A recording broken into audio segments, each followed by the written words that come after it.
be your sunshine, won't be your night.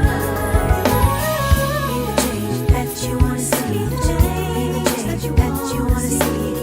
Be the change that you wanna see, the change you want to follow, you gotta back and see. Hi guys, welcome back to my channel, and if you're new here, hi, my name is Dennard-Johnson and welcome to my channel. Today's video is all about my 1 month loc update. As I promised you guys in my last video, I am going to be bringing you more loc content and just bringing you along my journey. Let's hop into today's video. So the first thing I want to talk about is my frizz. So I have a lot of frizz. I don't know if you can tell, but especially like over here, you can kind of see that I am experiencing quite a bit of frizz. It's really a lot.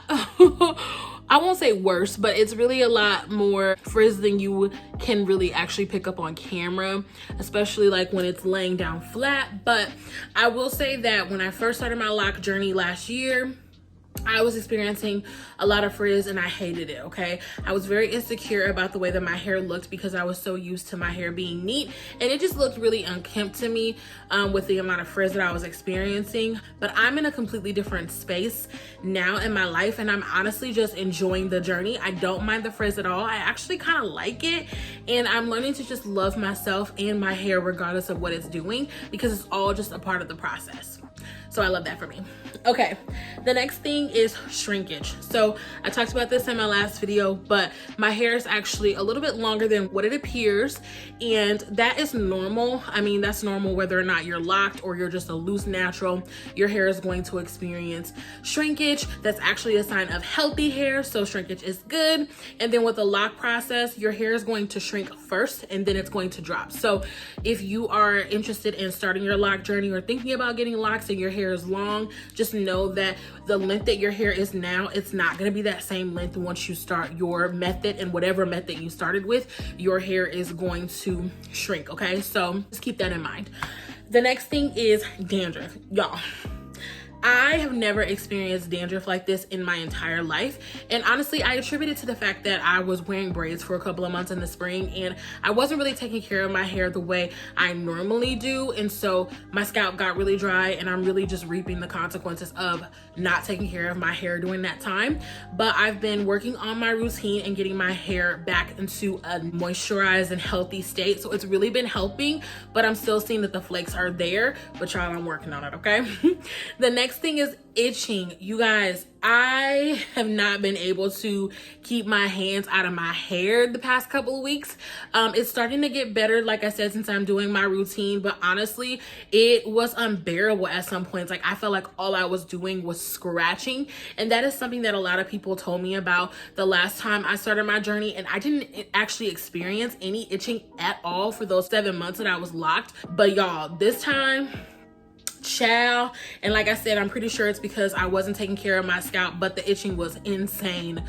So to combat the itching and the dry scalp, what I've been doing is just following a routine where every other day I moisturize my hair. And what I've been using is this Jamaican black castor oil water mix from As I Am. I absolutely love this stuff. It's really good to have like an oil and water combo, at least for my hair. I love that so much. So every morning, well, not every morning, but every other morning, I go in and I just spray my hair really, really good. Ooh, let me make sure this is off. But I spray my hair really, really good. I really get in there and I drench it. I get all of my scalp. I just make sure my hair is completely saturated, and it really makes my hair frizz up even more. But that's okay, because that's also helping the loc process and the budding process. By keeping your hair wet, it's keeping it growing and healthy and all of that stuff. So I don't mind that. But like I said, I go in with my water and then I go in with an oil to seal in the moisture. A common misconception is that oil alone will moisturize your hair, and that is not the case. So if you are someone out there, whether you're loose natural or you're locked and you're experiencing dry, brittle hair, just take a look at your moisturizing routine. Are you only moisturizing your hair with oils? If that is the case, then that is not going to work for you, because the purpose of an oil is to seal in the moisture in your hair. So you need to be adding water. That is the only way to moisturize your hair. So make sure that you're spraying your hair with water and then sealing it in with your preferred oil. Okay. So some of my favorite oils are the Shea Oil with Lavender by Silk Elements. I go in with this every single day. and I just put, I'm sorry if you can't see that, I just put a couple drops in my hand, I'll rub my hands together, and then I just put it all over my hair, into my scalp, and massage my scalp, and just make sure everything is all in there and that is really locking in and sealing in that moisture for me. Another oil that I love is avocado oil, again by the same brand. And I'm not going to read the description on all of these, but basically the shea oil is going to hydrate dry, brittle hair, and it's going to help smooth your frizz. And then with the avocado oil, it's going to help soothe and soften your scalp and to hydrate it. And then another oil that I love is the sweet almond oil. It has vitamin E and B minerals. And the next one is vitamin E oil. Now, vitamin E oil is so good for your hair and your skin. One of my friends put me on to a really good vitamin E oil that I now swear by, and I use that every single night in my skincare routine. So get you some vitamin E oil if you don't get anything else that I've shown you. And then the last thing that I use is this jojoba oil by Hollywood Beauty. I picked this up at like Target in the natural hair section, and y'all, it was like $1.99. I don't know, so super cheap. And I really love it because whenever my scalp is on fire, I just put that oil in there and it really helps to soothe it, and I can go a couple of hours without the itching. Now again, using my routine, moisturizing my hair, putting my oil in my scalp, massaging my scalp is really helping my hair to not have so many flakes and to not itch. So I'm super excited to continue that and see that I get rid of my flakes and then hopefully don't experience as much itching as I have been. I want to talk about retwists. I have not gotten my hair retwisted yet, and I actually don't plan to get my hair retwisted until the end of September, which will put me at 2 months. My goal is to push it out to every 2 to 3 months.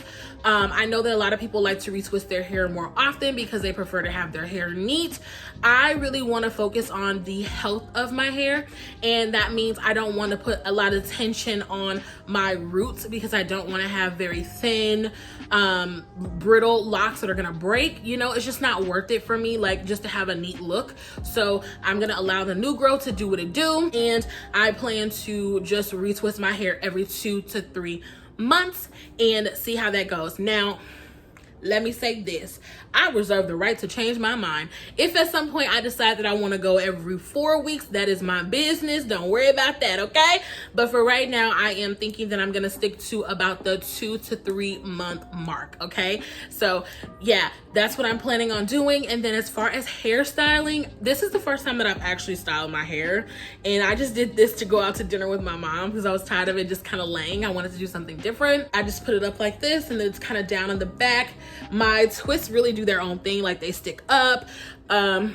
I have one that came completely unraveled, and so I just kind of like twisted it back.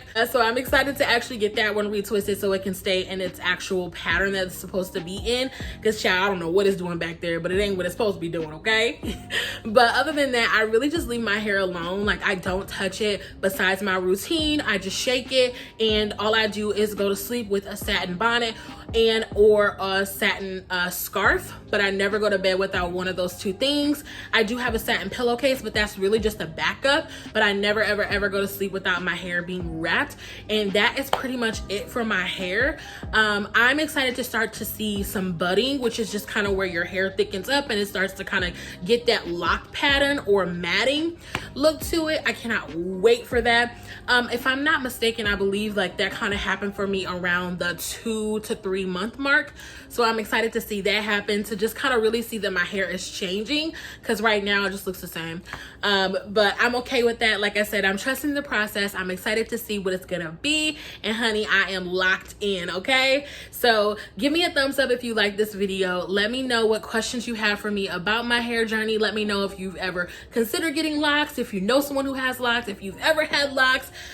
Just leave me a comment. I love to hear from you guys. Please also go ahead and subscribe and share this video, and I thank you so much, and I'll see you in the next one. Bye. Be my sunshine.